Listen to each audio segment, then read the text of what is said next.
Marami na akong narinig na kwento tungkol sa mga kababalaghan sa Maynila. Mga multo sa ospital, espiritu sa lumang bahay, at mga aninong nagpaparamdam sa kalsada. Ngunit hindi ko akalaing ako mismo ang makakaranas ng isang bagay na hindi ko kailanman malilimutan. Isang karanasan sa isang lugar na araw-araw kong dinaraanan at hindi ko inaakalang magiging bahagi ng isang bangungot, ang MRT station. Taong 2018 noon nang ako ay nagtatrabaho pa sa isang opisina sa Ortigas. Araw-araw kong sumasakay sa MRT mula North Avenue papuntang Shaw Boulevard. Sanay na ako sa pila, sa init at sa siksikan at sa tunog ng tren na tila ba laging nagmamadali. Sa dami ng pasahero, hindi mo na rin halos mapapansin ang paligid mo. Pero may mga gabi, lalo na't kapag ako'y napapa-overtime, nakakaibang lamig at katahimikan ang bumabalot sa estasyon. Isang Biyernes ng gabi, pasado alas 11 na, ako ay nakatayo sa platform ng North Avenue Station. Wala masyadong tao. Siguro mga 5 o 6 na lang kaming naghihintay ng huling tren.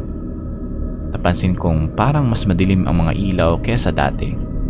Ang hangin ay malamig at parang may kasamang panginginig. Tahimik ang lahat at tanging naririnig ko ay ang mga mahihinang yabag ng mga paa at kaluskos ng hangin.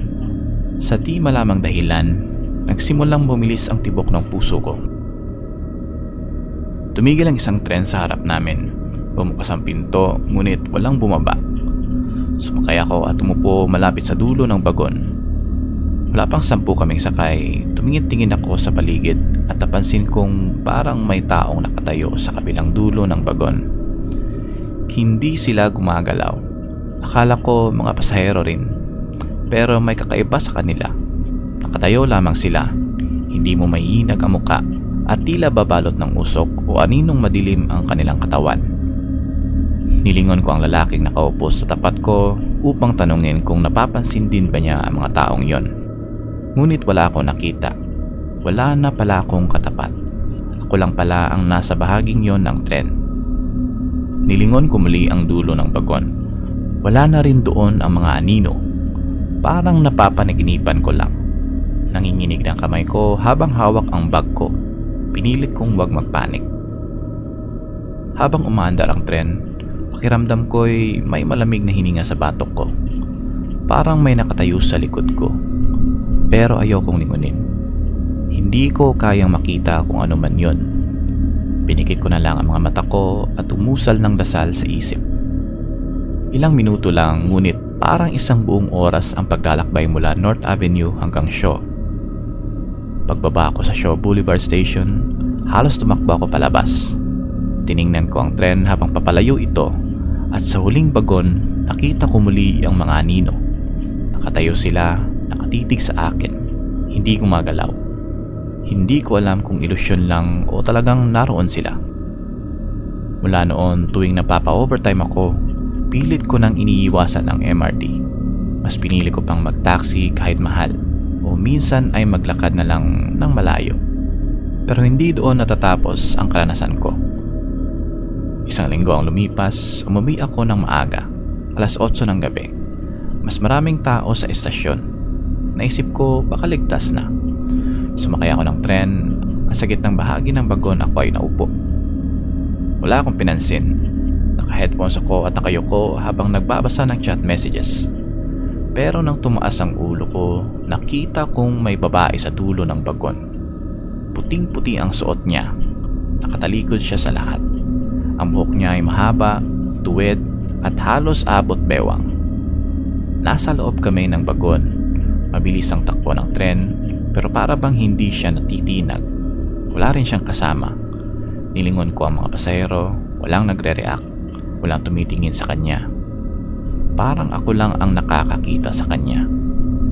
Binalik ko ang tingin ko sa kanya at nagulat ako. Nakatitig na siya sa akin.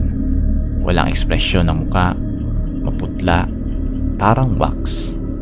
Ang mga mata niya ay kulay abo at parang walang buhay. Pinilit kong ibaling ang atensyon ko. Lumipat ako ng upuan. Ngunit kahit saan ako lumingon, parang naroroon siya. Minsan sa kabilang bagon, minsan sa salamin ng pinto. Sa bawat refleksyon, Sa bawat silip sa bintana, naroon siya. Hindi na ako makagalaw. Parang kinukulong ako ng presensya niya. Pagdating ko sa estasyon, wala akong inaksayang sandali. Tumakbo ako palabas, humihingal, pawisan kahit malamig ang gabi. Habang papalayo ako, napalingon ako sa tren. Nakatayo pa rin siya sa bagon, nakatingin sa akin. At sa sandaling iyon, nakita kong ngumiti siya. Isang malamig at walang kaluluwang ngiti. At ang ngiting iyon ay parang nagmarka sa utak ko. Mula noon, gabi-gabi ko siyang napapanaginipan. Sa panaginip ko, nasa tren ako. Mag-isa ako at palaging nandun siya. Minsan ay may kasama na siyang iba. Mga bata, matatanda, mga taong duguan at wala ng mga mata. Lahat sila ay nakatitig sa akin. Di ko alam kung panaginip lang ba yun o isang uri ng sumpa. Napag-alaman ko rin mula sa isang kaibigan na dati raw may aksidenteng nangyari sa isang tren. Ayon sa kwento, may babaeng nahulog sa riles isang gabi at hindi na nakuha ang katawan hanggang kinabukasan. Ilang taon na ang nakalipas pero may kwento pa rin ng pasaherong nakakita ng babae sa dulo ng tren. Nakaputi, nakatitig lang. Hindi ko alam kung yon ba ang babaeng nakita ko. Hindi ko rin alam kung ang mga aninong nakikita ko sa unang gabi ay may kaugnayan din sa insidenteng yon. Pero sigurado ako sa isang bagay. Hindi lang ako ang nakakaramdam. Hindi lang ako ang nakakakita. May mga pagkakataon pa na kahit hindi ako sumasakay ng tren, pakiramdam ko'y sinusundan pa rin ako. Sa salamin ng banyo, minsan may aninong dumadaan sa likod ko. Sa bus, habang nakatulala ako sa bintana, may refleksyong hindi ko may paliwanag.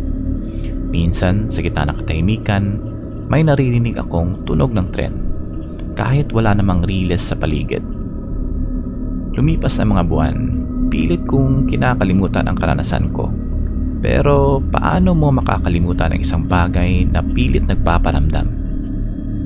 May mga kaibigan akong kinikwentuhan ko tungkol dito. Yung iba natatawa lang, hindi naniniwala.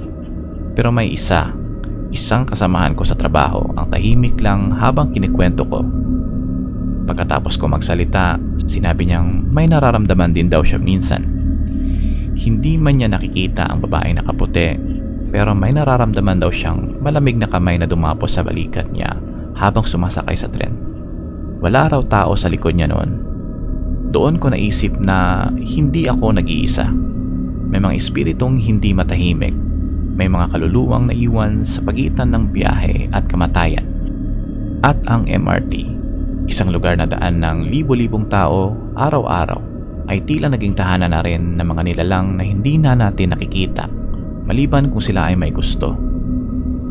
Hanggang ngayon, tuwing nadadaanan ko ang istasyon ng North Avenue, hindi ko maiwasang mapatingin sa riles.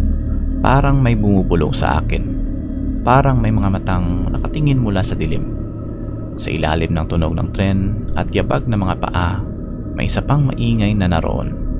Bulungan, iyak at mga huni ng mga kaluluwang hindi matahimik. Hindi ko na muling sinubukan sumakay sa MRT. Ayoko na.